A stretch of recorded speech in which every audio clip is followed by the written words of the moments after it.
جی نثار صاحب سر بتائیے گا، بہت قیاس آرائی ہو رہی ہے بلاول بھٹو زرداری صاحب کے بارے میں کہ وہ پہلے مان گئے تھے پی ایم ایل این کی طرف سے آفیشلی یہ کہا گیا کہ وہ حصہ بنیں گے کابینہ کا، پھر مگر انہوں نے اوتھ نہیں لیا۔ وہ کل موجود بھی تھے تقریب پہ، وجہ کیا بنی سر؟ ہمیں بھی کچھ بتائیں۔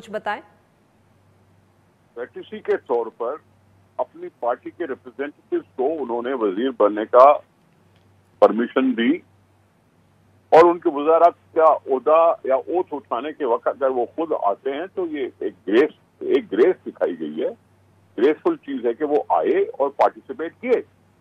انہوں نے اپنے لیے ہمیشہ یہی کہا کہ میں نہیں بننا چاہتا، ان کے ذہن میں تحفظات تھے، ان کی وجہ ہو سکتی ہے ہم تو پرائم منسٹر صاحب کو دیکھنا چاہتے ہیں، ہم تو چاہتے ہیں کہ بلاول صاحب پرائم منسٹر بنے، لیکن اگر انہوں نے لیڈ کر کے یہ ساری موومنٹ کو آگے بڑھایا، دوسروں کے ساتھ ملا کے ایک لیڈنگ رول ادا کیا، حکومت چینج ہوئی پولیٹیکل پارٹیز کے سبب کی وجہ سے، پبلک ریپرزینٹیٹیوز کی اتحاد کی وجہ سے ہم میجارٹی میں آ گئے، ہم نے ووٹ لے لیا، ہم نے حکومت چینج کروا دی۔ اس میں اگر بلاول صاحب کا کردار ہے تو اس کو اپریشیٹ کرنا چاہیے کہ انہوں نے عوام کی آواز سنی کہ جو مر رہے تھے، جو بھوکے مر رہے تھے، اور اس کے لیے وہ آگے بڑھے، اور انہوں نے دوسرے دوستوں کو بھی ملایا، دوسرے دوست اس کے ساتھ مل گئے۔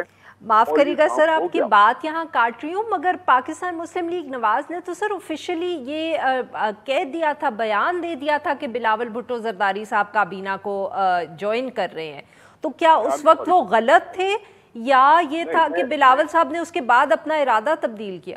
اس کو غلط یا برابر کہنے کی ضرورت نہیں ہے، آپ ایسا ماحول نہ بنائیں جیسے شاہد خاقان عباسی نے شوکاز نوٹس بھیج دیا تھا۔ ہم مددگار ہیں سر، ہم تو صرف سوال پوچھ رہے ہیں، ہم نے تو کوئی شوکاز نوٹس نہیں بھیجا، آپ ہمیں عباسی صاحب سے تو نہ کمپیئر کریں۔ پہلے غلط تھا یا ابھی نہیں، میں کہہ رہی ہوں کہ کیا ان کو غلط فہمی ہوئی پاکستان مسلم لیگ نواز کو؟ میں یہ پوچھنے کی کوشش کر رہی ہوں۔ سوری، بات یہ ہے کہ یہ کوئی حکم نامہ نہیں ہوتا۔ شہباز شریف کی ہمیشہ ریکویسٹ رہی پیپلز پارٹی سے کہ وہ کابینہ میں شامل ہو، اور پیپلز پارٹی کابینہ میں شامل ہو چکی ہے۔ اور پیپلز پارٹی کابینہ میں شامل ہو چکی ہے تو پھر اس میں یہ بحث نہیں ہونا چاہیے کہ پہلے کیوں مسلم لیگ نے اناؤنس کیا، کیا اس کو چوٹ دلائی؟ ہم نے کوئی چوٹ نہیں دلائی، ہم شہباز شریف صاحب کو ایزی ٹائم دینا چاہتے ہیں کہ اپنی ٹیم بنا لیں اور ہم کام شروع کریں جیسے کر رہے ہیں وہ، اور بڑی اجرت سے کام کر رہے ہیں، کہیں گھر نہیں بیٹھے، آرام نہیں کیا، کوئی ہنی مون منانے کی بات نہیں ہے ان کے ساتھ، ان کو کوئی ہنی مون نہیں منانے کا شوق ہے، وہ کام کر رہے ہیں، اور وہ کہلاتے ہیں ورک ہارس۔ جی سر، کہلاتے ہیں تو کام کرنے چاہیے ان کو، ہم ان کو ایزی ٹائم دینا چاہتے ہیں ایکچولی۔ سر تو پھر آپ یہ کہہ رہے ہیں کہ بلاول صاحب نے کبھی بھی یہ فیصلہ نہیں کیا تھا کہ وہ کابینہ کو جوائن کریں گے؟ میں گزارش کروں کہ وہ پہلے سے ایسی موڈ میں تھے کہ میں کابینہ کا حصہ میں خود نہیں بنوں۔ صحیح، بالکل ٹھیک ہے سر۔ یہ لندن یہ بھی کہتے تھے کہ پیپلز پارٹی بھی نہ بنے، لیکن پھر شہباز شریف صاحب کی ریکویسٹ پہ انہوں نے یہاں تک آئے کہ ہاں کابینہ کا حصہ بن گئے۔ صحیح، ہم ایک ٹیم ہے، اور اس ٹیم میں پی ایم ایل این بھی ہے اور پیپلز پارٹی بھی ہے اور دوسری جماعت بھی ہے۔